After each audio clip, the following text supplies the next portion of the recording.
भारत के उत्तर प्रदेश की धरती पर जब भी बाहुबली शब्द बोला जाता है तो कुछ नाम अपने आप सामने आ जाते हैं और उनमें से सबसे चर्चित नाम है अतीक अहमद। एक समय इलाहाबाद की गलियों का रॉबिन हुड कहा जाने वाला यह आदमी धीरे धीरे गैंगस्टर, माफिया, सांसद और फिर अपराध का प्रतीक बन गया। अतीक के खिलाफ 100 से ज्यादा मामले दर्ज थे। बेटा असद एनकाउंटर में मारा गया। 2004 में अतीक ने इलाहाबाद से समाजवादी पार्टी के टिकट पर लोकसभा चुनाव लड़ा और जीत गया।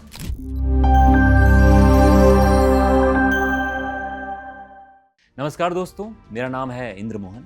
आज हम बात करेंगे एक ऐसे इंसान की जिसने सत्ता और डर के बीच अपनी पहचान बनाई और अंत में टीवी कैमरों के सामने गोली खाकर इतिहास बन गया। इलाहाबाद, अब प्रयागराज के एक साधारण परिवार में 10 अगस्त 1962 को हुआ अतीक अहमद का जन्म। पिता थे घोड़ा गाड़ी चालक। घर में गरीबी थी, लेकिन अतीक में महत्वाकांक्षा बहुत थी। किशोर उम्र में ही इलाहाबाद की गलियों में उसने छोटे अपराध करने शुरू किए। पहले साइकिल चोरी, फिर लड़ाई झगड़े और जल्द ही उसका नाम स्थानीय गैंग में लिया जाने लगा। पढ़ाई लिखाई ज़्यादा नहीं हुई, लेकिन सड़क की समझ और लोगों को प्रभावित करने की कला उसे भीड़ से अलग बना देती थी। इलाहाबाद अपराध का नया गढ़ बन रहा था। सरकारें बदल रही थी और राजनीति में अपराध की पैठ बढ़ रही थी। अतीक ने ठेकेदारी, वसूली और जमीन कब्जे के धंधे से शुरुआत की। कहते हैं, अगर कोई अतीक के खिलाफ गवाह देने जाता तो अगले दिन गायब हो जाता। धीरे धीरे इलाहाबाद से लेकर कौशाम्बी, प्रतापगढ़ और जौनपुर तक उसका नेटवर्क फैल गया। अतीक अहमद बन चुका था इलाहाबाद का सबसे ताकतवर डॉन। अतीक ने जल्दी समझ लिया कि अगर अपराध को कानूनी ताकत चाहिए तो राजनीति में जाना ही हो। 1979 में उसने इलाहाबाद पश्चिम विधानसभा सीट से चुनाव लड़ा और जीत गया। ये उसकी पहली राजनीतिक जीत थी। इसके बाद 1951, 93, 96 और 2002 वो लगातार 5 बार विधायक बना। लोग कहते हैं, इलाहाबाद पश्चिम की जनता उसके डर और काम दोनों से प्रभावित थी। वो गरीबों की मदद करता, लेकिन दुश्मनों को मिटा देता। राजनीति में अतीक ने कई पार्टियों का दामन थामा। जनता दल, समाजवादी पार्टी और अपना दल। हर जगह उसका मकसद एक ही था, ताकत। इस दौर में अतीक अहमद का सबसे बड़ा प्रतिद्वंदी बना अशरफ अंसारी, जो बाद में उसका भाई और साथी दोनों बन गए। दोनों भाइयों ने मिलकर अतीक गैंग बनाया, जो पुलिस रिकॉर्ड में IS 227 गैंग के नाम से दर्ज हुआ। अतीक के खिलाफ 100 से ज्यादा मामले दर्ज थे। हत्या, अपहरण, रंगदारी, धमकी और गैंगस्टर एक्ट। 1990 से 2000 के बीच इलाहाबाद में उसका नाम सुनते ही पुलिस भी रास्ता बदल लेती थी। 2004 में अतीक ने इलाहाबाद से समाजवादी पार्टी के टिकट पर लोकसभा चुनाव लड़ा और जीत गया।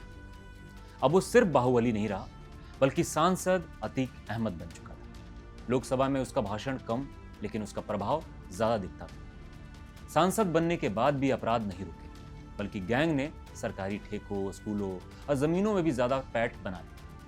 2005 में हुआ एक बड़ा घटना, बसपा नेता राजू पाल की हत्या। राजू पाल ने इलाहाबाद पश्चिम से अतीक के भाई अशरफ को हराया था। कुछ ही महीनों बाद उसी राजू पाल को दिन दहाड़े गोली मार दी। पूरा इलाहाबाद थर्रा गया और पहली बार अतीक का नाम एक नेता नहीं, बल्कि कातिल के रूप में गूंजा। 2007 में जब मायावती की सरकार आई तो अतीक के खिलाफ शिकंजा कस गया। वो जेल भेजा गया और कई सालों तक अलग अलग जेलों में बंद रहा। जेल में रहते हुए भी अतीक का नेटवर्क चलता रहा।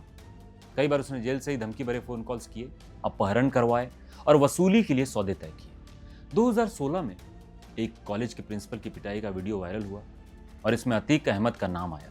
इसके बाद सुप्रीम कोर्ट ने उसे गुजरात की साबरमती जेल भेज दिया। अतीक अब राजनीति से कट चुका, लेकिन उसका नाम आज भी इलाहाबाद की हवा में गूंजता था। अतीक के बेटों अली, उमर और असद ने गैंग की बागडोर संभाल ली थी। 2023 में उमेश पाल अपहरण और हत्या के केस ने फिर से सब कुछ बदल दिया।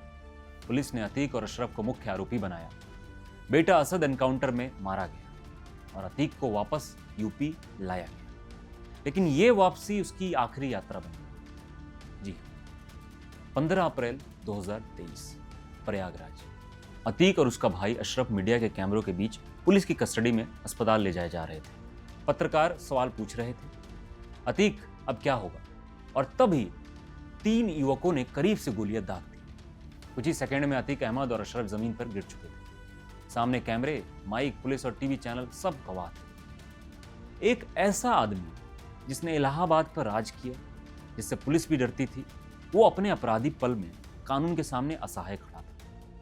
अतीक अहमद अपराध और राजनीति का गठजोड़ की सबसे बड़ी कहानी बन चुका है।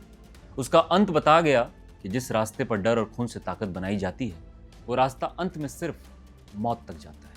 खैर, आज के इस एपिसोड में इतना ही। मैं हूं आपका होस्ट इंद्र मोहन। अगर आप ये वीडियो यूट्यूब पर देख रहे हैं तो हमारा चैनल सब्सक्राइब भी कर दें, बेल आइकन भी दबा दें ताकि अगले एपिसोड की जानकारी आपको सबसे पहले मिले। और अगर आप फेसबुक पर देख रहे हैं तो फॉलो कर लीजिए। मिलता हूं अगले एपिसोड में, तब तक के लिए अलविदा दोस्तों।